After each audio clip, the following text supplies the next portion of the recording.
muito bem-vindos. Estamos aqui ao vivo na nossa live da revista Mães e Filhos, especial de setembro. E hoje nós vamos falar de um tema que eu adoro: parto e nascimento, papel dos pais, papel do papai durante esse processo do cuidado, com o doutor incrível, doutor Caio Vinícius, que escreveu uma matéria aqui na revista Mães e Filhos, colunista da revista. Eu vou esperar o pessoal entrar, porque vocês fazem parte de tudo isso, os nossos leitores, os seguidores. Então já vão mandando aviãozinho aí pro pessoal. Aproveite para fazer as suas perguntas. Eu já tenho algumas perguntas aqui anotadas da caixinha de pergunta que vocês fizeram. Olá, boa noite, Vânia, maravilhosa, nossa vereadora eleita. Parabéns pela candidatura. Vânia tá sempre por aqui com a gente. Vou esperar o doutor Caio entrar também, o pessoal ir entrando.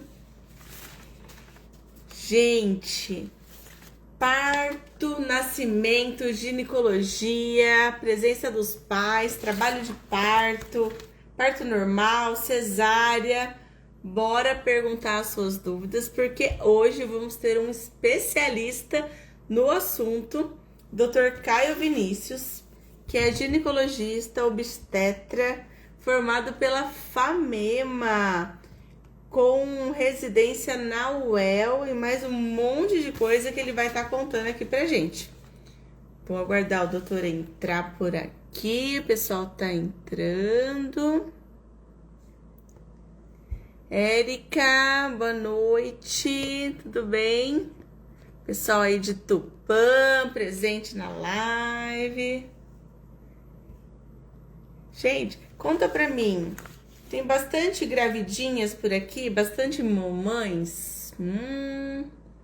Mande esse aviãozinho para as mamães, para as tentantes, para as mamães que estão querendo engravidar, porque esse tema é para vocês e para os papais também, né? Porque nessa matéria que a gente vai estar comentando hoje, qual que foi o título da matéria? A importância do pai na gravidez e no pós-parto, um pilar de apoio. Pessoal do Mundo Pink tá entrando por aqui. Eu tenho um relato de parto, dois relatos de parto que eu vou estar contando aqui hoje para vocês. Vamos mandando aviãozinho. Eu tô esperando o meu convidado entrar, que ele está de plantão hoje, ele estava se organizando para chegar no horário. Enquanto o Dr. Caio não entra, gente, me conta, vocês estão gostando das lives que a gente está fazendo com os nossos colunistas? Esse momento é um momento para vocês se aprimorarem mais no assunto, conhecerem quem são os colunistas da revista Mães e Filhos. Já chegou na live, que bom! Tava à sua espera, Dr. Caio. Vamos esperar você aparecer por aqui. Já pedi uma solicitação. Tá por aí já? Mandou o convite. Vamos aguardar. Ai, que bom que vocês estão amando a live. Aproveita e já manda pra galera, porque eu também tô amando. Eu falei assim, eu já peguei o jeito da live. Não tô conseguindo entrar. Deixa eu tentar fazer o convite para você, doutor. Espera só um pouquinho. Sai e volta de novo da live, fazendo favor. Que agora eu vou convidar você. Espera aí. Vamos lá. Vamos ver se vai dar certo agora. Ah lá! Seja muito bem-vindo, doutor Caio Vinícius. Estávamos aqui à sua espera. É um prazer enorme tê-lo aqui com a gente. Prazer é meu. Poder compartilhar um pouco esse todo do seu conhecimento, do seu trabalho. Eu fiquei muito feliz que você aceitou o convite, essa missão aqui na revista Mães e Filhos. com uma matéria incrível. Quero te parabenizar e vou Obrigado, Ana. pedir para o senhor se apresentar. Eu sei que você nem está por aqui em Marília, está aí de plantão.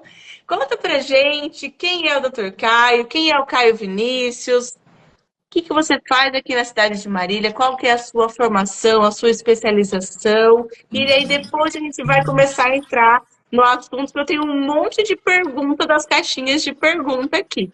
A Vamos galera lá. tá adorando participar. Legal. Então, eu sou o Caio Vinícius. Primeiramente, boa noite, né? É um prazer Boa também para mim estar noite. aqui, para a gente fazer essa live super legal. Eu sou o Caio Vinícius, eu me formei em médico em 2018 na FAMEMA. Depois eu fiz residência em GO na UEL, em Londrina. E também tenho uma pós-graduação em ultrassonografia. E atuo em Marília já faz 1 ano e meio. Tenho minha clínica lá, tenho meu consultório, que eu atendo particular, atendo também, faço plantões na Gota, Unimar, e atendo um pouquinho no Paraná, viajo bastante, e também atendo em Américo Brasiliense e Araraquara. Então, eu moro em Marília, atendo em Marília, mas também tenho essas outras cidades que eu também atendo. Que legal! É viajado, né? Você atende Muito, várias muita cidades, estrada. atende aqui em Marília e região.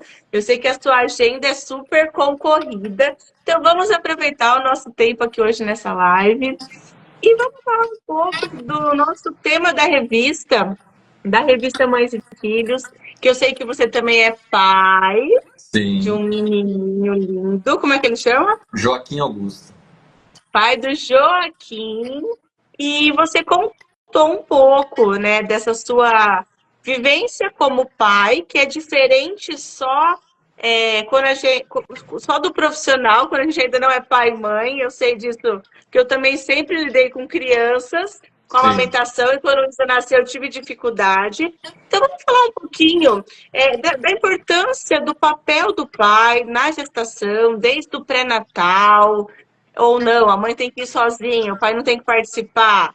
Qual é sim. esse pilar, esse papel, esse acolhimento, esse companheirismo, que é importante os parceiros ter, o pai, junto com a mulher?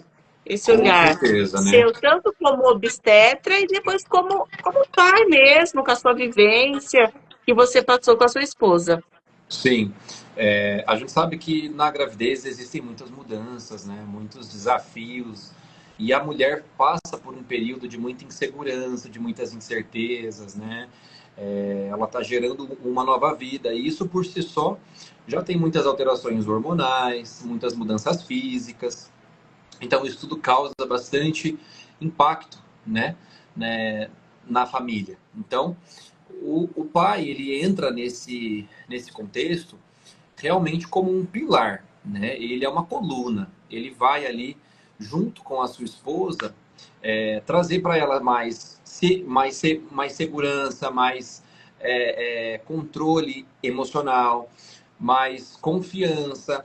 Então, é extremamente importante que o marido esteja nas consultas de pré-natal, nos exames de ultrassom, nas decisões sobre enxoval, sobre tudo que diz respeito à gestação e ao parto. Então é importante que o pai esteja do lado em todo o tempo para dar esse suporte, né? Porque a gente sabe que depois, lá no pós-parto, tudo vai ser ainda mais difícil, né? O puerpério é desafiador. E a mulher, muitas vezes, ela se vê sozinha. Ela tem alguns sentimentos de solidão, de tristeza, e o pai, ele tem que estar ali em todos esses momentos para efetivamente tornar esse período que já é muito difícil um pouco mais leve, né? Como você disse, né? Eu tenho um filho, ele está com 2 anos e 7 meses, e quando a gente passa por essa experiência é muito diferente, né? É muito diferente lidar com isso como obstetra, com as minhas pacientes, e passar por isso como pai, estar do lado da minha esposa. É, é um desafio realmente, né? Graças a Deus, assim, a gestação da minha esposa foi super tranquila, teve um pré-natal tranquilo, o parto teve algumas complicaçõezinhas, mas que a gente conseguiu superar também. E eu percebi que ela estava precisando de mim como marido, né? Sim. Tanto com ajuda em tarefas diárias, quanto palavras de força, de afirmação, né? Porque muitas vezes ela estava achando que ela não ia dar conta, né? Ela Uhum. se via ali diante de um bebê, não sabia muito bem como ia ser a nova rotina, ela tinha algumas crises de choro. A gente sabe que existe o baby blues, né? O baby blues é um período ali, logo após o parto, em que a mulher tem alguns sintomas ansiosos, alguns sintomas depressivos até. E se a gente não cuidar, pode virar uma depressão pós-parto, com prejuízo das atividades diárias, né? Então, foi muito importante a presença ali mesmo, tanto física quanto de suporte emocional para ela, tanto na gestação quanto no pós-parto. Sim. E o baby blues, doutor, que a mulher ela vai perceber que ela está com algum sinal e sintoma que ela precise procurar ajuda.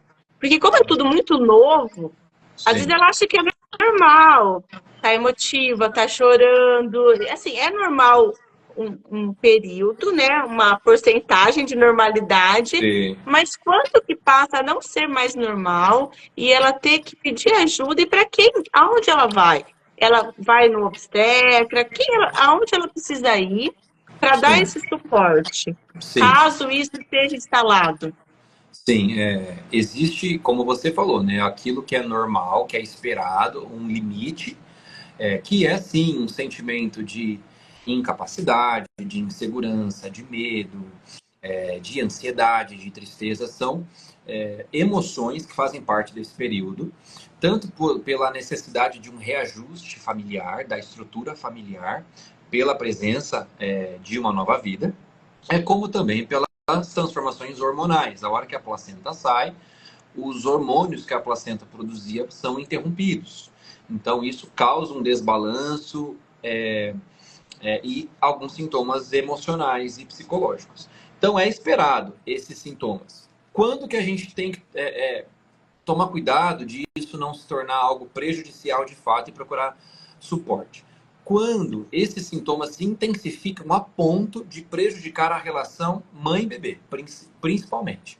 Então, quando a gente começa a perceber que esses sintomas estão causando um afastamento entre mãe e filho, uma perda de afeto entre mãe e filho, a mãe já não quer mais amamentar, porque ela não quer mais ficar perto, não quer mais ficar próxima. As crises de choro são tão intensas a ponto dela não conseguir fazer os cuidados necessários, né? Principalmente pro bebê. A gente tem que começar a suspeitar de que não é mais um baby blues e agora já se instalou uma depressão pós-parto. E aí os profissionais que nós temos que procurar, acho que antes disso a gente precisa lembrar que precisamos de uma rede de apoio, uma rede bem estabelecida, né? Que não envolve somente o marido, envolve a família, envolve amigos, envolve todas as pessoas que podem, de alguma forma, oferecer esse suporte para essa mãe. Sim. Depois dessa rede, a gente vai pensar no profissional obstetra, que é o médico ali que tem vínculo já com ela, que está mais próximo dela, já acompanhou todo o pré-natal, fez o parto, possivelmente. Então, é o médico que ela tem confiança. Então, é nele que ela precisa se apoiar, né, primeiramente. Se for necessário entrar com alguma medicação, alguma coisa, a gente já entra, né, para a gente conseguir controlar esses sintomas. Alguns casos vão precisar de um acompanhamento psiquiátrico, com certeza, e também de um psicólogo, muitas vezes, para fazer uma terapia aí, porque pode ser que alguns desses gatilhos, alguns desses sintomas que ela apresente, tenha relação com alguns traumas, alguns processos internos dela que ela não está conseguindo muito bem lidar. Então, em alguns casos, a gente indica também psicoterapia, que surte muito resultado, ajuda bastante. Sim. E eu estava lendo, doutora, até na sua matéria, que a presença do pai, o pilar pai, nessa hora, é um ponto muito positivo para que isso não ocorra, né? Exato. Então, se desde esse começo esse pai está presente, acompanhando, dando suporte, gente, o que eu falo é estar presente, é literalmente estar presente, lavando uma louça, E pegando o bebê para a mulher trocando a descansar um fralda. pouquinho, porque a gente sabe que é uma adaptação da casa, do casal, para a nova vida que tá, né? Da família. Sim, exatamente. E, e é com coisas práticas mesmo. Essa função do pai é para não deixar a mãe tão sobrecarregada, né? Porque ela já está muito debilitada, né? Porque a recuperação do puerpério, ela às vezes pode demorar, pode passar de 40 dias, né? Sim. Então são 40 dias de reorganização de órgãos, de volume sanguíneo, de edema, de cansaço, tem a privação de sono, tem tantas coisas, né, que a mulher precisa passar nesse período. Então, o pai atuando de uma forma ativa mesmo, né, pegando o bebê para ficar um tempo com ele, e a mãe poder ter um tempo também para ela poder tomar um banho tranquila, para ela poder ter algumas horas de sono tranquila, fazem parte desse processo. Sim. Doutor, teve uma pergunta aqui na caixinha que perguntaram assim, como que o pai ele pode aumentar esse vínculo com o bebê? Porque a gente percebe que logo que o bebê nasce, o bebê é muito a mãe, né? A Muito mãe mãe, para mamar, o choro é tudo a mãe. Que o pai pode aumentar esse vínculo com o filho, sabe? Uma dica, o que ele pode estar fazendo? sim. A gente sabe que nos primeiros meses, até nos primeiros anos, né, existe o que a gente chama de binômio mãe-bebê. Que, Uhum. que o bebê ele enxerga na mãe parte dele e a mãe parte dela. Então existe uma simbiose, uma relação muito forte entre os dois, que realmente tem que ser assim. É o que é fisiológico, né? Então, realmente, nesses primeiros meses, o vínculo, o afeto mais forte é entre mãe e o filho. Como que o Uhum. pai pode contribuir, pode entrar nessa relação, né? No binômio, né? Como faz essa união do Como, binômio? como estar junto, mas sem atrapalhar essa relação? Acho que principalmente apoiando a mãe. Acho que principalmente nesse sentido. Porque o pai, ele vai. A função principal dele nesse desenvolvimento depois psicológico do bebê vai ser um pouquinho mais para frente, né? Sim, Nesse primeiro momento, a mãe é tudo que o bebê tem. Então, o pai, ele apoiando a mãe, sendo esse pilar para a mãe, automaticamente ele vai se aproximar do filho e vai criar o vínculo perfeito. com o filho, né? Então, eu vejo muito isso. Eu vejo que é, é o apoio para a mãe que vai determinar a futura relação que ele vai ter com o filho também. Porque se é um pai que não é muito Nossa, você presente, né? falou muito. Nossa, que legal. O apoio que o pai dá para a mãe vai impactar na Pode determinar. relação do resto Sim, da vida ali dessa para frente, criança. com Já vai certeza. criar esse elo, esse respeito. Poxa, o papai está cuidando da mamãe. Então, o papai Sim, ama a mamãe, o papai ama a mamãe, então eu me também vou ama. amar o papai. É, Tipo, né? Ele me exatamente. ama. Tem tudo a ver. São muitos processos psicológicos, né, que estão envolvidos aí nesse desenvolvimento, nessa jornada, porque é Sim, uma jornada de fato, né? é uma jornada. Sim, São novas descobertas, são desafios diários e a cada mês que vai passando são novos desafios. Tem, depois do puerpério, simultaneamente tem o estabelecimento da amamentação, né? Que não é esse é um fácil. tema importante, não é fácil. Eu Tem, tenho um relato de amamentação com apoio do pai. Posso contar rapidinho pode, aqui para o conta. pessoal? Para quem não sabe, a Isa, ela nasceu pequenininha, prematura, ela está até aqui na live, a minha mocinha de 10, a Helena deve estar assistindo também, e o papai também. E eu, né, que nem eu vou contar, eu especialista em amamentação, trabalhando na maternidade, doula, Isa não conseguia mamar. Eu não conseguia, ela era muito pequenininha, eu tinha muito leite. Sim. Comecei a ter crises de choro, sabe? Achar que era incapaz, que não ia dar conta. E o apoio do Leandro nesse momento foi essencial. Com Sim. palavras positivas, me apoiando. Ele acordava junto comigo para a gente colocar a Isabela para mamar, para tirar o leite, ajudar a dar o leitinho para ela, até ela conseguir mamar, e ela conseguiu, mamou super bem, mamou depois até 1 ano e 8 meses, mas esses 2 meses de Foram adaptação, essenciais, né? foram essenciais. E hoje eu percebo o elo que o Leandro tem com as duas. É ele chegar em casa, acabou a mamãe. Elas estão Uhum. do papai. E ele Sim. sempre me ajudou muito aqui em casa. Então, papais, apoiem as suas mulheres, né? Porque não é fácil essa jornada, esse começo, essa adaptação, é hormônio. A gente tem que ser aquela multifunção, né? Enquanto a gente era um ou dois, agora são três ou quatro, né? Quando vem gêmeos, que aí é um Sim. fator maior, né? Que acontece muito, muitas mamães de gemelar. E pegando esse gancho de prematuridade, falando da Isa, a gente teve perguntas Tá. sobre o parto prematuro e sobre o papai poder entrar para assistir o parto. Tá. Então, hoje, tem uma lei que favorece o pai, tá como acompanhante no parto e nascimento ou no alojamento conjunto. Eu sei que eu, né, estudei sobre isso, mas é uma dúvida frequente Sim. das mamães. Uhum. A gente tanto tem a lei quanto a gente apoia, né, isso, porque a presença do pai ali acalma a mãe, deixa ela mais segura e mais tranquila, né, tanto para o parto normal quanto para a cesárea, independe da via de parto, é, ela tem direito a esse acompanhante. Algumas vezes elas preferem até alguma outra pessoa, como a mãe delas, algumas vezes, que também é válido, elas têm esse direito.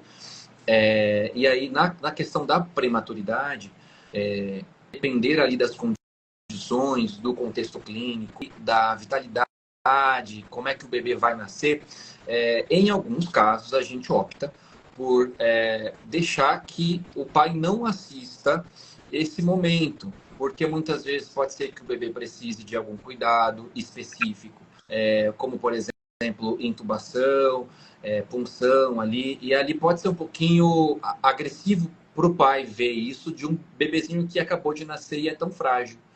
Então, em alguns contextos, né, em que há algum risco, e na prematuridade há esse risco, né, Sim. a gente muitas vezes pede para que o pai espere um pouco lá fora, né? A hora que tiver tudo tranquilo, tudo bem, a gente, lógico, que o pai vai poder participar, vai poder estar junto e a gente até quer que ele esteja. Mas nesses casos de prematuridade, muitas vezes a gente opta por não permitir que o pai entre. Perfeito.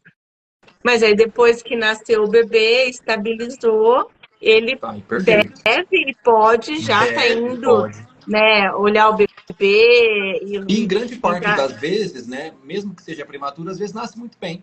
Às vezes nasce muito Sim, bem, aí assim que a gente assegura que já está tudo mais tranquilo, aí está liberado, pode entrar, pode chegar perfeito. junto. E aproveitar que a gente está falando de prematura, a gente está no Novembro Roxo, né? Que a gente Sim, comemora, celebra e faz um alerta para a questão da prematuridade. sim. E já que estamos falando de prematuridade, os fatores de risco, doutor, para ter um parto prematuro, assim, o que a mulher, por exemplo, pode. Tem alguma coisa que ela pode prevenir antes ou fazer para evitar um possível parto prematuro, É, já que estamos falando do assunto? a gente tem o parto prematuro como um desafio, realmente. Né? O parto prematuro é um desafio. Alguns estudos novos tentam fazer alguma predição em relação à prevenção do parto prematuro através da estratificação de riscos mesmo, mas ainda permanece como um desafio. A gente tem alguns fatores de risco, como diabetes, diabetes gestacional, obesidade, o sobrepeso, gemelaridade, histórico de parto prematuro. Nós temos aí alguns fatores de risco que aumentam a chance daquela paciente poder desenvolver, né, poder ter o parto antes de 37 semanas, né? Acho que é legal também a gente falar, né, o que é a Qual que é a prematuridade, né? idade? O que é a prematuridade? É, Perfeito. E, o gente, aproveita tempo, que a gente está aqui na live, manda as perguntas aqui, que eu vou lendo também, tá? Eu tô com algumas aqui, mas a gente vai lendo aqui a de vocês também, se quiserem colocar relato de sim, parto de vocês, se colocar alguma dúvida ou qualquer comentário, vai mandando que a gente vai lendo tudo. isso aí. E até quantas semanas é considerado um parto prematuro? A gente conta por semanas, né? Tem muita gente que conta por mês, mas a gente conta por semana. E de 37 a 41 semanas a gente considera aí o termo, né? O termo é o período gestacional ali que o bebezinho, teoricamente, já está mais maduro, já pode nascer. Então, antes de Uhum. 37 semanas é considerado prematuridade. Nós temos algumas classificações de prematuridade, tem a prematuridade extrema, né? Tem a prematuridade tardia. Então, a depender da idade gestacional, a gente considera alguns riscos a mais ou a menos dentro do mesmo bolo da prematuridade. Sim. E aí, Ó, como aqui que a tem uma. gente faz Ah, em relação a essa questão do risco, né? Para aquelas pacientes na sua primeira gestação, aquelas, né, que a gente chama de primigestas, a gente costuma fazer uma medição do colo por via transvaginal, ali principalmente entre 20 e 24 semanas. A gente considera ali um ponto de corte até 2,5 centímetros. Então, abaixo de 2,5 centímetros de comprimento de colo, nessa medição, nesse período de 20 a 24 semanas, a gente vai determinar esse risco também de prematuridade. Então, se for um colo curto, a gente pode entrar com alguma medicação, progesterona, para tentar aumentar as chances desse parto chegar até mais de 37 semanas. Em algumas pacientes que têm um risco maior, a gente pode medir o colo antes.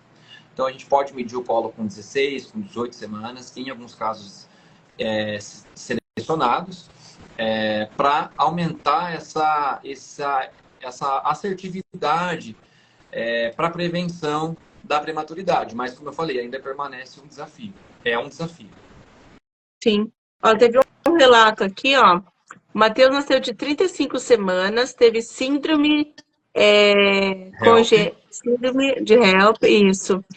E com uma patologia cardíaca e depois foi corrigida com 7 meses de nascido. Então, às vezes acontece isso, né, doutor? Então, às vezes, beijo para o Matheus. Eu lembro muito do nascimento dele. A tia Ana estava lá, recepcionou o Matheus quando ele nasceu. O meu sobrinho maravilhoso, lindão, tá grandão. E às vezes acontece isso, né? Às vezes o bebê nasce prematuro, com alguma síndrome ou um comprometimento de algum órgão. E aí a gente Sim. tem que esperar, né? Esse bebê ganhar peso, ficar com uma imunidade um pouquinho melhor para poder submeter a algum procedimento mais invasivo, como no caso do Matheus, uma cirurgia cardíaca. Sim. E ali mais um motivo, né, para a prematuridade, a síndrome HELP. Né? Sim, Teve uma pergunta aqui, o que é a síndrome HELP? A síndrome HELP é uma síndrome hipertensiva, específica da gestação, e é uma complicação normalmente da pré-eclâmpsia, que é uma doença em que há um comprometimento da função renal. Então, a paciente começa a perder proteínas pelo xixi, a gente chama isso de proteinúria. Pode ter algumas alterações hepáticas, de coagulação, que a gente tem alguns testes no sangue e na urina que nós fazemos para fazer esse diagnóstico. E a síndrome HELP é uma síndrome muito grave, né? Graças a Deus ela não é tão frequente, ela é uma síndrome um pouco mais rara, é uma complicação um pouco mais rara, mas que pode acontecer. E normalmente, quando ela vem, a sim. gente precisa interromper. Foi o que aconteceu. Foi o que aconteceu no caso do Matheus também. E teve uma pergunta, doutor, que eu achei bem interessante em relação à endometriose. Hoje a gente Tá. percebe várias pacientes com endometriose. É a paciente que tem endometriose, ela consegue engravidar? Como que ela trata isso? Ela vai ter isso para o resto da vida? Fala um pouquinho. Eu tenho algumas amigas que têm também. Teve perguntas na caixinha. Tá. Como, como que ela descobre isso? O que ela Então, tem que se atentar? É o sangramento? É a dor? Uhum.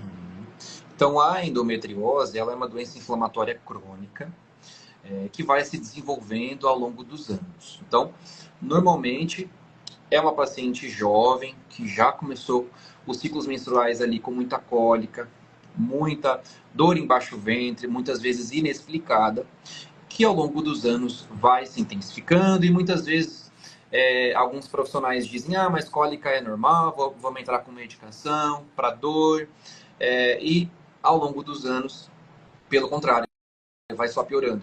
Então é um indício de que pode haver algum foco de endometriose. A endometriose ocorre quando focos do endométrio, então células endometriais, que é a camada de dentro do útero, ela começa a migrar a outros lugares da pelve. Então pode ter implante nos ovários, pode ter implante no reto, na bexiga, no compartimento ali atrás do útero, entre o útero e o reto, que a gente chama ali de fundo de saco. Então pode ter comprometimento em ligamentos, pode comprometer o corpo todo até. Tem alguns relatos de foco até no olho, pulmão. Então, Nossa! é muito curioso, né? É raro, mas acontece. Pode acontecer. E esses focos de endometriose, que são ectópicos, né? Que estão fora do útero, implantados em outras regiões, eles vão causando essa inflamação crônica. Então, os principais sintomas são dores pélvicas intensas, né? Cólicas menstruais muito intensas, dores na relação, tá? Pode haver também uma dificuldade para engravidar. E por que ocorre isso? Porque os focos de endometriose causando essa inflamação crônica causam como que eu vou explicar? Uma deformação da anatomia pélvica. Então, as trompas, né, que precisam ser pérvias, abertas para o óvulo poder passar, para o espermatozoide poder fecundar, nessa desestruturação por conta de inflamação, as trompas podem ficar obstruídas. E nessa obstrução pode causar infertilidade, tá? Então, às vezes é aquela paciente que está tentando engravidar e há mais de 1 ano, 2 anos, tem muitas dores na relação, tem dor pélvica, tem cólicas intensas e muitas vezes tem ciclos regulares. E tem solução, doutor, assim, para ajudar essa paciente? O tratamento definitivo... Qual seria o tratamento para isso? O tratamento definitivo é cirúrgico, né? Não existe uma medicação que nós vamos prescrever, que a paciente vai tomar, que vai sumir com os focos. Então, o tratamento definitivo é cirurgia, mas a gente não indica cirurgia para todas as pacientes. Existem algumas indicações precisas para pacientes com endometriose que vão para cirurgia, que no caso são aquelas pacientes que têm algum foco, que estão comprometendo algum órgão, então tem algum foco no reto que está dificultando para evacuar, por exemplo, ou está sentindo muitas dores, é cirúrgico. É uma paciente que tem infertilidade, é cirúrgico. É uma paciente que tem uma dor pélvica importante que não controla bem com as medicações para dor, se torna um caso cirúrgico. Sim. Nas pacientes que a gente consegue um bom controle da dor, com anticoncepcionais, a gente pode usar também anti-inflamatórios. A gente sabe hoje em dia que os tratamentos com atividade física, fisioterapia pélvica e uma alimentação mais baseada em antioxidantes ajuda muito no controle da dor. Então, para aquelas pacientes que já têm os seus filhos, por exemplo, tem algum foco de endometriose, mas está bem controlada, beleza, não precisa fazer cirurgia. Perfeito. Eu estou tentando aqui ler algumas perguntas. Teve alguma pergunta, tem uma pergunta aqui que eu anotei, voltando para a parte de amamentação, perguntando se o estresse e a depressão pode influenciar na produção do leite? Pode, porque quando a paciente está muito estressada ou com depressão, existe uma liberação de cortisol, né? Libera hormônio do estresse. E isso pode afetar o eixo de produção da prolactina, que é o hormônio que produz o leite, né? Uhum. Então, o estresse e a depressão não são capazes de bloquear a produção de leite, né? Normalmente, é para ter leite, é para ter, né? Vai ter estímulo de sucção e esse estímulo vai fazer com que haja produção de prolactina, de ocitocina, o leite vai ser produzido e vai ser conduzido até os ductos mamários e, por final, o mamilo. Mas pode ser que haja algum prejuízo na quantidade de produção, sim. Perfeito. Então é um fator importante. Nesse começo que a gente já comentou, né?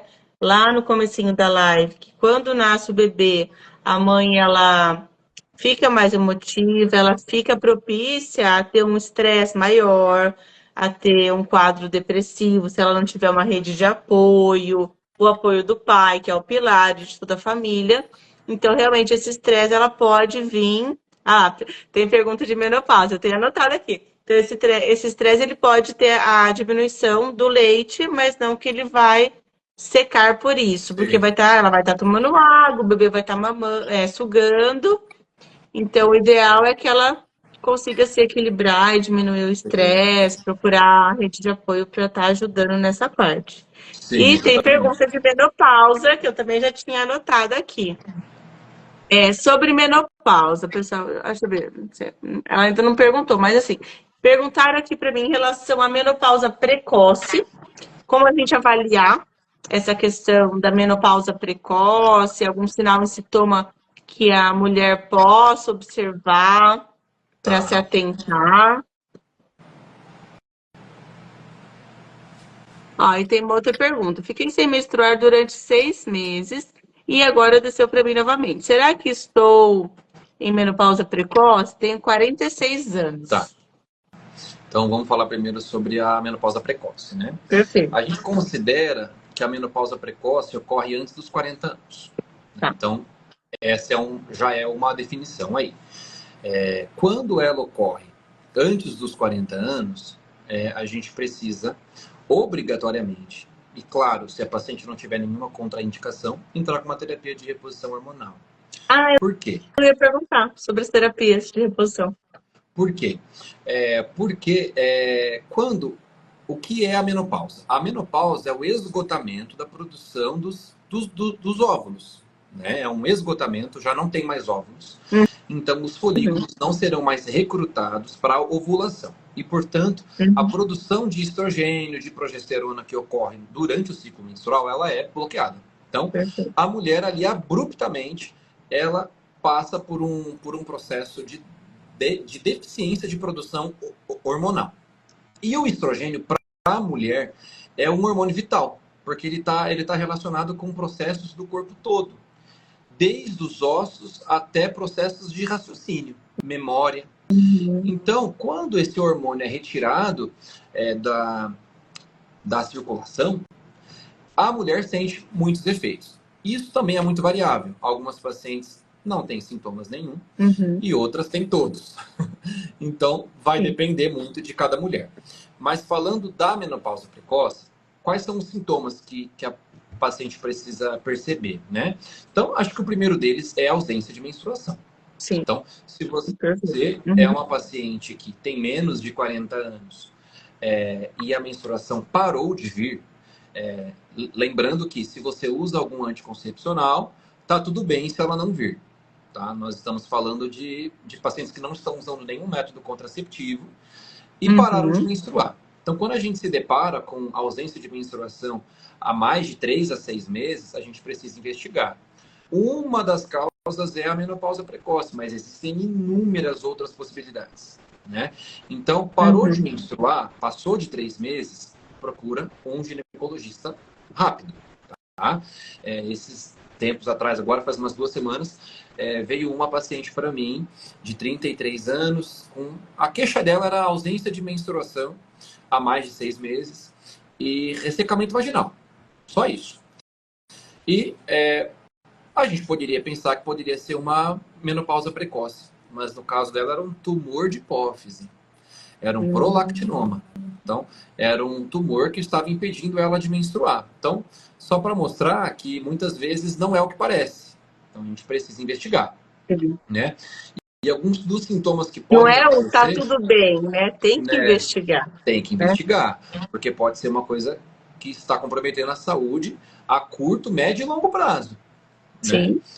Né? Então, se a paciente perceber aí ausência de menstruação, ondas de calor, ressecamento vaginal, problemas de raciocínio, lentidão de raciocínio, esquecimentos frequentes, diminuição da libido é um ponto bem importante, que elas reclamam muito. Então, tá percebendo isso, pode ser algum sinal de menopausa precoce. E aí, nesse caso, se for confirmado realmente... Isso que vai, se for confirmado. O diagnóstico é clínico, né? Deu certo. Confirmou. É menopausa precoce. E aí? O que fazer? Como conduzir, né? A gente tem algumas indicações e contraindicações, né? A gente precisa respeitar, porque se é uma paciente que já teve câncer de mama, por exemplo, se já tratou câncer de mama, ela não pode fazer reposição. Se é uma paciente que teve trombose, também a reposição para ela fica um pouquinho complicada. A gente tem que avaliar risco-benefício. Se é uma paciente diabética, hipertensa, descontrolada, risco-benefício. Então, tudo é muito individual, muito personalizado, né? Vamos supor que essa paciente que entrou na menopausa precoce não tenha nenhuma contraindicação e ela possa fazer uso. A gente normalmente vai repor o principal hormônio, que é o estrogênio. É o principal hormônio. E naquelas pacientes que têm útero, a gente tem que associar progesterona. Porque se não associarmos progesterona, a gente aumenta o risco de câncer de endométrio. Então, tudo tem que ser reavaliado e pensado para cada paciente. Pôr na balança, né? E equilibrando e ver realmente o que está faltando, o que não está. Que com o exame clínico, vai conseguir avaliar e ver o que vai repor, o que precisa realmente repor. Não é uma receita de bolo. Exato. Né? Então, cada caso ser avaliado, né, com um olhar clínico, integrativo, olhando a mulher como um todo. Com certeza. Olhando os históricos anteriores, né? E a gente tem que levar em conta muita coisa, né? A gente tem que levar em conta o contexto socioeconômico. Nós temos que levar em consideração o que a paciente deseja para ela, né? Se ela tem sintomas, se ela não tem, qual que é a severidade desses sintomas. Para cada uma sente de uma forma diferente, né? E nós temos também outros tratamentos alternativos. Nós temos tratamentos com fitoterápicos naturais, com cremes vaginais. Gosto mais. Já é minha praia. E a praia da Tiana aqui. Muitas possibilidades, né? Hoje em dia a gente tem bastante coisa que a gente lança a mão para melhorar a qualidade de vida, né? Que é o nosso foco principal. Porque realmente afeta muito. Elas chegam, às vezes, com depressão, que pode afetar também o humor, irritabilidade, insônia. Então, afeta muito, né? E aí, quando a gente já inicia tratamento, na próxima consulta já voltam já se sentindo muito melhores, muito mais revigoradas, né? Sim. Eu adoro essas perguntas, porque é dúvidas frequentes. Eu mesmo, várias dúvidas que eu tinha, já foram sanando, né? Isso que é o gostoso da live, porque as perguntas vão surgindo e a gente vai esclarecendo. Então, a gente já falou da menopausa precoce, falamos da prematuridade, do papel do pai. Será que tem mais alguma pergunta que a galera tá aqui? Porque eu falo assim, as dúvidas vão surgindo conforme a gente vai falando, né, doutor? Sim. E você trata todos esses tipos de casos, não é só o parto e o nascimento. Você faz também a consulta ginecológica. Então, por exemplo, Sim. uma mulher que ela não vai mais engravidar, ela já engravidou, mas ela está buscando um ginecologista hoje aqui na cidade de Marília. Você, o senhor, eu falo você, o senhor, Não, é, pode falar você. você, você atende, né, e acolhe a mulher, tanto após os 40, Com antes dos certeza. 20, né? Então você recebe na clínica Com e certeza, consegue Ana. ter A esse olhar gente fala para tudo. que o ginecologista é o clínico da mulher, né? A gente Sim, fala que, nossa, eu já atendi paciente com 9 anos, com 7 anos, né? porque Com queixas as de mães movimento, acabam por tendo exemplo. essa confiança, né? E levando as filhas quando iniciam, né, o ciclo da puberdade, que é Ser importante, né, doutora? É super importante importante. falar, né? Eu que tô com a Isa com 10, quase querendo iniciar, quem sabe lá com 12, mas é importante a gente orientar as mamães dos adolescentes. Sim, Isso é algo importante a se falar. sim. Está levando uma consulta, fazer o exame do Papa Nicolau, faz? Como é que é? É. Eu não sei, A eu não tenho gente. ainda adolescente, mas me conta. A A minha ainda é gente. criança. A gente, assim, orienta que. Claro, sempre quando houver dúvida, já tem que levar. Surgiu uma dúvida. Será que a minha filha está entrando em uma puberdade precoce, por exemplo? É Uhum, um motivo já para levar ali por volta dos 7, 8 anos. perfeito. Mas naquelas meninas que entram na puberdade ali entre 9 e 14 anos, que é o período que a gente considera como normalidade, Uhum, já podem já tá levando, já podem começar. Por quê? Na consulta, a gente não vai só tratar de doença, né? A gente vai cuidar da pessoa, né? sim. Então, ali é o momento de fazer todas as orientações em relação à preservação, a preservativo, a contracepção, sobre todas as doenças, a gente já explana sobre todas elas, né? Existe a possibilidade, você tem que se cuidar. Hoje em dia nós temos muitas doenças, né? Nós temos a clamídia, o gonococo, que pode causar infertilidade, HPV, que causa câncer de colo de útero. Então a O gente já HPV tem até a vacina, né, vacina, doutor? exatamente. Já é hora de começar a fazer vacina, né? Então são todos cuidados Quantos preventivos. anos que é recomendada a vacina do HPV? No SUS é de 9 a 14 anos, tá? Mas no particular pode fazer depois desse período, tá? Perfeito. Ali até, se eu não me engano, é 50 e alguma coisa, se eu não me engano, Ana. Acho que é 50 ou 55 anos, se eu não me engano, dá pra fazer, tá? E Entendi. aí a gente pensa assim, mas aí eu já tive contato com o vírus, né? Porque a gente sabe que 80% da população tem o vírus e não tem sintomas, e não sabe que Uhum, tem. Então, é um vírus sim. muito prevalente, né? Que Uhum, muitas vezes você não sabe que tem. E a sim. vacina, ela vem principalmente para aquelas pacientes que ainda não tiveram contato com o vírus. Por isso que a gente recomenda ali entre 9 e 14 anos que ainda não tiveram Nesse início começo. da atividade sexual. Perfeito. Mas, mesmo naquelas pacientes que já tiveram, a gente recomenda que a vacina seja feita porque aumenta a tua imunidade. E aí, com isso, Uhum, você inibe com que o vírus produza lesões pré-cancerosas. Então, é uma forma de entendi. prevenir o câncer também. Perfeito, sim. Isso é maravilhoso. E é legal falar, porque como a gente tem aqui um público de faixa etárias, né, tanto do bebê quanto do adolescente, quanto já na fase adulta, é importante a gente falar. E a gente falou da menopausa precoce. E um outro assunto que eu percebo que aumentou muito foi a parte de hemorragias. Como se atentar? Como saber que eu estou tendo algum tipo de hemorragia? O que é o normal? O que não é normal? Acho que é Uhum. legal falar sobre isso, porque eu percebi vários casos de amigas mesmo, até falando que teve quadros de hemorragia, de até ter que fazer uma esterectomia Sim. num caso cirúrgico grave final. Sim.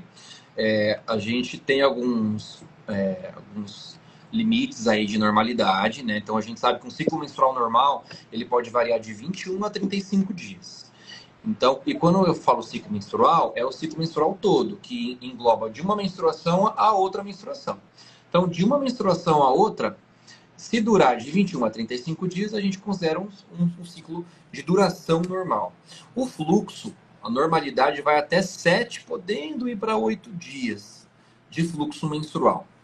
Passou disso, a gente já considera que o período de menstruação está excedendo ali os dias, né? Então, tem alguma coisa que pode não estar normal aí. E o volume fica um pouquinho difícil de medir de forma quantitativa, né? Porque também é muito subjetivo. O que é muito para uma não é muito para outra.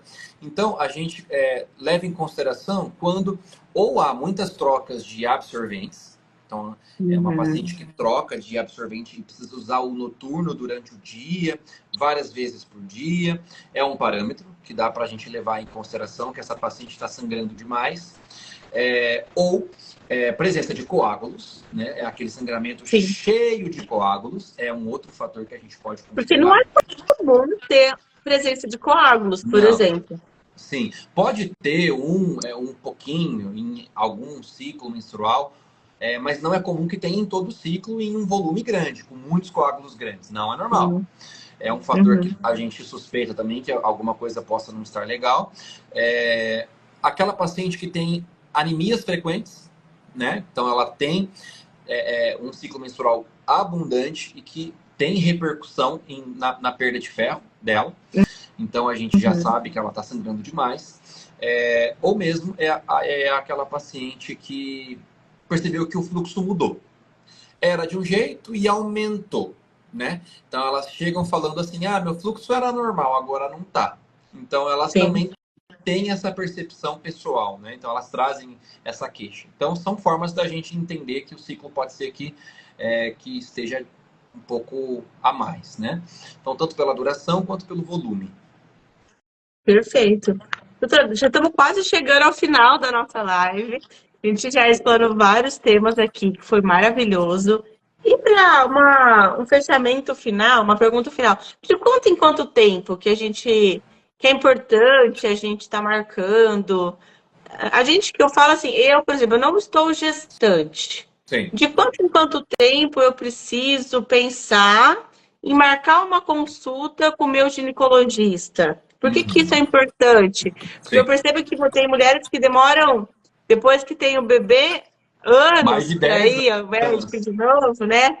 Ou meses. Então, logo, eu tive o meu bebê, eu vou ter que voltar daqui um tempo, ok. Aí o bebê já cresceu, já tá com 1 ano, 2, 3, 5, 10, né? Quando que eu preciso voltar? Sim. É todo ano? Não, é cada 3 anos? Ou é cada 6 meses? É importante a gente falar sobre isso. Sim. Até para ter uma tomada de consciência nas mulheres que estão aqui hoje, para ver se elas estão fazendo direitinho ou não. Sim. E me contem vamos ver se o pessoal está aqui antenado. De quanto em quanto tempo vocês procuram o ginecologista de vocês? Conta aqui pra gente. Vamos ver se alguém vai responder alguma coisa aqui, antes da gente falar essa pergunta final. Gente, para vocês que estão entrando agora, a gente já está no finalzinho da nossa live. A gente fez uma live super especial com o Dr. Caio Vinícius, ginecologista obstetra, aqui da nossa cidade de Marília, formado aqui pela FAMEMA, graduado na UEL. Ó, o pessoal já está colocando aqui, a cada ano, cada 3 anos, o pessoal está falando aqui. Sim. Nós falamos o primeiro pilar, eu vou só resumir o que a gente falou, doutor, que aí a gente responde essa pergunta. Perfeito. E eu já deixo o senhor finalizar a live. Nós falamos sobre a importância do pai durante o pré-natal, gestação, nascimento, que o pai é um pilar para a mulher nesse processo de adaptação e que isso vai trazer um elo Pro gigantesco resto da para o vida. pai e para a criança por toda a vida. Achei muito legal essa fala do doutor. Falamos também de prematuridade, falamos sobre endometriose, menopausa precoce, Falando bastante coisa, né, Ari? puberdade, sangramento. Eu sei que olha, hoje foi. Rendeu a nossa live. Foi bem Hoje legal. explanamos por vários aspectos. Isso foi muito legal, porque conforme a gente vai falando, vai surgindo as dúvidas. Teve um pessoal que respondeu uma vez por ano, teve um pessoal que respondeu a cada 3 anos, anual. Quem que faz mais de 5 anos que não vai? Acho que ninguém vai querer falar aqui, hein? Me Mas com conta. certeza tem. Me conta. Se você faz, não precisa falar, mas pensa que agora o doutor vai falar pra gente de quanto em quanto tempo que a gente precisa estar procurando o nosso ginecologista para estar fazendo um exame, para conversar ou para colher exames de rotina na parte hormonal também. Sim. O que é recomendado, doutor? Então, nós temos assim duas questões importantíssimas para pensar quando a gente vai no ginecologista, né? Que é a prevenção de câncer de colo de útero e prevenção de câncer de mama. Então, já são dois motivos que, por si só, já fariam a paciente ir ao ginecologista uma vez por ano. Então, só por esses dois fatores, né? Nós temos que a coleta de preventivo, que é o citopatológico, o Papa Nicolau, ela deve ser realizada dos 25 aos 64 anos, tá? Anualmente, de preferência. O Ministério Olha eu aqui levantando a orelha. Sim, é isso mesmo. Anualmente, gente. Quem não colhe, eu vou puxar a orelha. O Ministério da Saúde, ele permite, assim, que para aquelas pacientes que fizeram 2 Papa Nicolaus consecutivos normais, você tem a possibilidade de fazer a cada 3 anos. Então, existe essa possibilidade. Ufa, não, alívio aqui agora, sim. Mas eu, assim, acho interessante, né? Importante todo ano. Para garantir. A mamografia, pela Sociedade Brasileira de Mastologia, a recomendação é mamografias anuais, a partir dos 40 anos. Então, 40 anos até os 70, uma por ano. Tá? E para aquelas pacientes com histórico de câncer de mama na família... Eu ia perguntar sobre isso. Eu tenho histórico de câncer de mama na família. Eu tô com 38. Já devo começar a fazer a mamografia? Provavelmente já. Quem que teve câncer? Não, é que assim, esse histórico veio esse ano, né, na família. Então, até então... Quem que teve, Ana? A minha mãe. A sua mãe? Minha mãe, ela passou por um tratamento de câncer de mama esse ano. Graças a Deus ela tá bem. Não sei se ela tá aqui na live. Beijo pra mama. E graças a Deus tá super bem. Mas foi um baque, né? E é todo um tratamento de químio, rádio. Não é fácil, né? É um processo. Não é fácil. É um processo. Mas para aquelas pacientes que têm histórico, sim, elas devem começar um pouco mais cedo. E acho importante também frisar que é com mamografia, não é com ultrassom de mamas, porque muitas pacientes preferem ultrassom por conta do incômodo que a mamografia traz, porque aperta, né, porque é um pouco mais doloroso, e é mesmo, mas é necessário, tá? Porque a mamografia, ela detecta alterações de calcificações, de algumas coisas mais precisas que a ultrassom de mamas. Então é mamografia mesmo.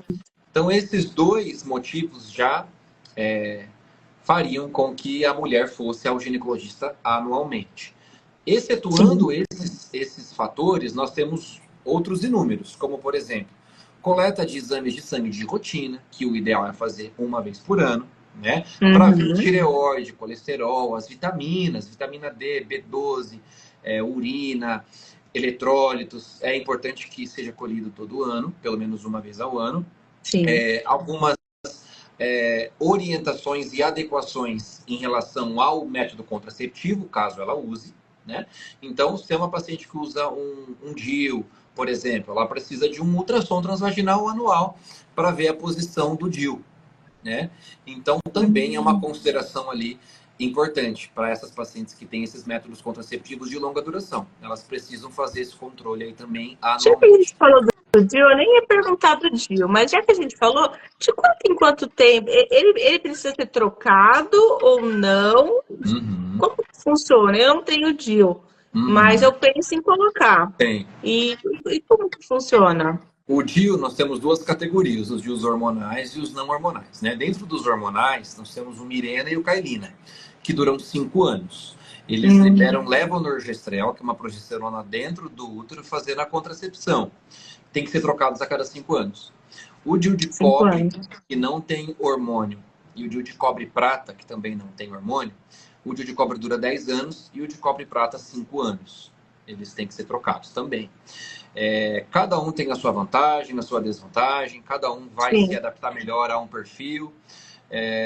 Mas eu, assim, sou super fã, acho que o DIU Isso que eu ia perguntar, o veio senhor recomenda a recomendo colocação muito, do DIU? muito, né? Óbvio, como o método contraceptivo deve ser muito personalizado, deve ser indicado para cada paciente. Não é para todas. Algumas pacientes vão se beneficiar de uma pílula, por exemplo. Né? Algumas Uhum. pacientes vão se beneficiar é, de outros métodos, mas, de modo geral, é um método muito seguro, muito confiável e duradouro. Então, no sentido do custo-benefício, ele vale muito a pena, porque é um investimento ali que você vai fazer uma vez para trocar de 10 anos ou 5 anos, Sim, né? sim. E trazendo muitas vantagens, por exemplo, naquelas pacientes com sangramentos, com cólicas menstruais, o Dilmirena vai muito bem. Ele melhora muito, né? Então, eu super recomendo, sou super fã. Perfeito. A última pergunta que perguntaram aqui, doutor, qual o nome daquele que vai no braço? É melhor que o DIU? Não entendi. Tipo, é um adesivo, será? O que vai no braço é o Implanon, é um chipzinho. Ah, um chipzinho. Ele chama Implanon. Ele é um método também de longa duração, dura 3 anos, e ele libera também uma progesterona no sangue, o etonorgestrel. É uma outra progesterona que também é liberada ali diariamente. É um método que dura 3 anos. Acho que eu não diria que ele é melhor que o DIU e nem pior. Ele tem um perfil diferente do DIU, né? Ele é indicado para algumas pacientes em comum com o DIU também, mas também um outro perfil específico, né? Então, por exemplo, é uma Uhum. paciente que tem um mioma submucoso, por exemplo. Ela tem um nódulo dentro do útero que impossibilita colocar o DIU, por exemplo. Ela Sim. pode optar pelo chip, por exemplo. Ah, perfeito. Entendeu? Uhum. Então, ela vai estar protegida ali por um método super seguro, super confiável, duradouro, 3 anos, que não é o DIU. Porque nesse caso específico, ela não poderia colocá-lo por conta de um mioma, por exemplo. Né? Então, Sim, por isso que é muito pessoal, é muito personalizado. Né? Cada perfeito. paciente tem um perfil. Por exemplo, uma paciente que tem muitas espinhas, o chip já não seria legal, porque ele pode piorar. Então, Entendi. por isso que é em consulta realmente, uma consulta focada realmente no paciente, nas individualidades dele, que a gente vai definir juntos ali qual que é o Qual melhor que é o método melhor, para você. né? Qual que é a melhor forma e qual que vai se adaptar ao organismo daquela mulher. Perfeito, perfeito. Perfeito. Maravilhoso. Olha lá, é uma pergunta que eu tinha dúvida. Eu falei, ai, que bom. Vamos perguntar aqui, que bom que saiu essa pergunta. Gente, a nossa live está chegando ao fim, já passou quase 1 hora de Passou live. rápido, né, Nem Ana? parece, passou muito rápido. A gente vai conversando, é um assunto que eu adoro, eu já trabalhei muito na maternidade, no nascimento, e sou mãe, né? E tenho um monte de dúvidas, sou mulher, então nada melhor Mãe de que o doutor, mãe duas de meninas. duas meninas lindas, então nada melhor que o doutor para estar tirando aqui as nossas dúvidas. Doutor, deixa um recado final, deixa uma orientação final, uma palavra final para o pessoal que vai estar assistindo aqui a live, para quem está ainda aqui com a gente assistindo. Sim, acho que o que a gente pode deixar de principal é lembrar que o pai é uma figura ativa e determinante aí, tanto na gestação, no pré-natal, quanto no parto, durante o parto normal, por exemplo, é essencial, né? Acho que a gente não falou muito dessa parte, acho que faltou um Do pouquinho, parto né? normal, A gente sim. falar. E no pós-parto, o pai A gente só realmente. falou que ele pode estar assistindo, né? Mas a gente Mas aí a acabou que gente não acabou não exploramos falando um mais. pouquinho mais. Sim. Mas é extremamente importante, é uma figura que vai trazer segurança para a mãe, que vai trazer mais tranquilidade, que vai tirar essa sobrecarga que a mãe já tem naturalmente, ajudando ali nas tarefas diárias, nos cuidados com o bebê, e durante o pré-natal, nas decisões sobre tudo que concerne ali a preparação da casa, do quarto, do enxoval, dos exames, essa presença, essa importância que o pai dá nesse processo faz toda a diferença para a mãe e para o bebê e para a relação que eles vão ter por toda a vida. Então, acho que o meu recado é isso, né? Tenham consciência da importância que um pai, que um marido tem nesse processo. Perfeito, é isso mesmo. E papais, se conscientize, né? Apoie suas mulheres, apoie sua família, porque isso vai fazer total diferença para a vida de vocês, para o fluxo da vida, para tudo fluir melhor. E participem. Um recado final aqui de recado de pai, que a gente falou de parto. Eu comentei do parto da Isa, que foi prematuro, e o parto da Helena foi um parto normal. E o Leandro participou ativamente desse parto. E a força que ele me deu, naquele momento final de força, sabe aquela hora, doutor, que a gente já não tem mais força? Que ele falou assim, Ana, é a última força, eu tô vendo a cabecinha da Helena. Nossa! Pronto, a Helena nasceu. E foi assim, foi a peça que faltava naquele momento. Então, assim, participe, papai, se prepare. Às vezes eu vejo o pai falando, mas eu vou passar mal no parto. Imagina, não vai passar mal no parto. A equipe está toda preparada para te receber, para apoiar. E Sim. você vai estar sendo preparado durante o pré-natal para isso. Né? Não é tipo, cheguei aqui, o que vai acontecer? Você vai saber tudo que vai acontecer, quais vão ser os passos, e o seu papel vai ser essencial na vida da sua esposa, do nascimento do seu filho. Doutora, adorei a nossa live. A gente explorou vários assuntos, foi maravilhoso, falamos muita coisa boa. Se a gente tivesse mais tempo, eu já ia ficar aqui falando mais um monte de coisa. Fica aí o convite para uma próxima live, vamos ver o tema. Ana, E obrigado, foi mais muito uma legal vez. mesmo. Foi muito legal, a gente falou sobre Gratidão muita pelo coisa, seu né? tempo aqui. E obrigado, e com certeza a gente vai marcar mais lives aí para falar sobre mais assuntos. É isso mesmo. Obrigado, quero agradecer todo mundo que ficou aqui. Desejar uma boa noite para vocês, uma semana abençoada e até a próxima live, se Deus quiser. Boa noite, pessoal. Tchau, doutor. Boa Tchau. noite. Obrigado, Ana. Tchau. Tchau, tchau.